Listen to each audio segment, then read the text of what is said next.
ಲಕ್ಷ ಹಣ ವಸೂಲಿ ಮಾಡಿಕೊಂಡು ಬಂದಿರುವೆಯಾ? ವಸೂಲಿ ಮಾಡಿಕೊಂಡು ಬರಬೇಕೆಂದು ಹೋಗಿದ್ದೆ ಪಾರ್ಟ್ನರ್. ಆದರೆ ಅದೇ ಸಮಯದಲ್ಲಿ ನಿಮಗೆ ಆಕ್ಸಿಡೆಂಟ್ ಆದ ವಿಷಯ ತಿಳಿದು ನಿಮಗೆ ನೋಡಬೇಕೆಂದು ಆತುರದಲ್ಲಿ ಹಾಗೇ ಮರಳಿ ಬಂದು ಬಿಟ್ಟೆ. ನಾನು ಸತ್ತಿದ್ದರೂ ಪರವಾಗಿಲ್ಲ ರಣವಿಕ್ರಮ್,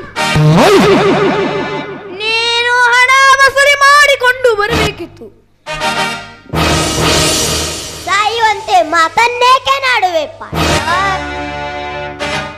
ನಿನ್ನ ಪ್ರಾಣಕ್ಕಿಂತ ನನಗೆ ಹಣ ಹಚ್ಚಲ್ಲ ಪಾರ್ಟ್ನರ್.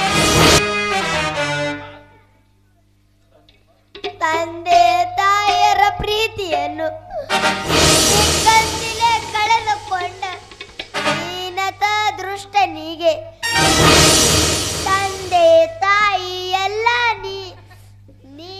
ನೀ ಆಗಿ ಸಾಕಿರುವೆ ಎಂದಾಗ, ನೀ ದೊಡ್ಡವ ಮಾಡಿರುವೆ ಎಂದಾಗ ನಿನ್ನ ಆಶೀರ್ವಾದ ಹೊಂದಿದ್ದರೆ ಸಾಕು ಪಾರ್ಟ್ನರ್. 5 ಲಕ್ಷ ಯಾಕೆ? ಸೂರ್ಯ ಉದಯಿಸಿ ಸೂರ್ಯಾಸ್ತವಾಗದ್ರೊಳಗೆ 50 ಕೋಟಿ ತಂದು ಸುರಬಲ್ಲ ಏ ರಣವಿಕ್ರಮ್.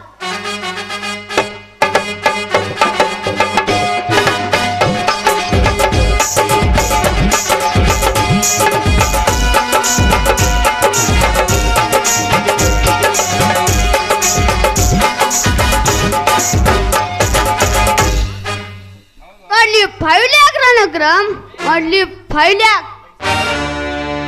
पैसा पैसा पैसा पैसा करता है तू, पैसे पे क्यों मरता है? पैसा पैसा करता है तू, पैसे पे क्यों मरता है? पैसा पैसा करता है तू, पैसे पे क्यों मरता है?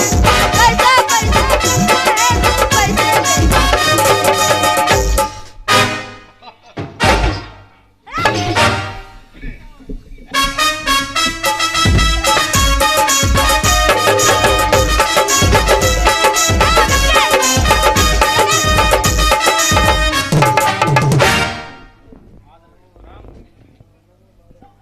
ಆದರೆ ರಣವಿಕ್ರಮ್,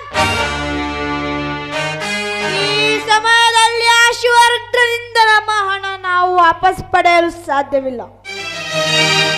ಯಾಕೆಂದರೆ ಆ ಶಿವರುದ್ರ ತನ್ನ ಸೇಫ್ಟಿಗಾಗಿ ಮುಂಬೈಯಿಂದ 16 ಜನ ರೌಡಿಗಳನ್ನು ಕರೆಸಿದ್ದಾನೆ. 16 ಜನ ರೌಡಿಗಳೇಕೆ ಪಾರ್ಟ್ನರ್? 106 ಜನ ರೌಡಿಗಳು ನನಗೆ ದುರಾಗೆ ನಿಂತರೂ ಕೂಡ ಆ ರೌಡಿಗಳ ಹಿಂಡಿನಲ್ಲಿ ನುಗ್ಗಿ ಆ ಶಿವರುದ್ರನ ಶಿರಚ್ಛೇದನ ಮಾಡಿ ನಮಗೆ ಸೇರಬೇಕಾದ 5 ಲಕ್ಷ ಹಣ ನಾ ತರದಿದ್ದರೆ ನಾನು ನಮ್ಮ ಅಪ್ಪನ ಮಗನೇ ಅಲ್ಲ ಎಂದು. ಹಾಗಾದರೆ ರಣವಿಕ್ರಮ್, ನಾನಿನ್ನು ಬರುತ್ತೇನೆ.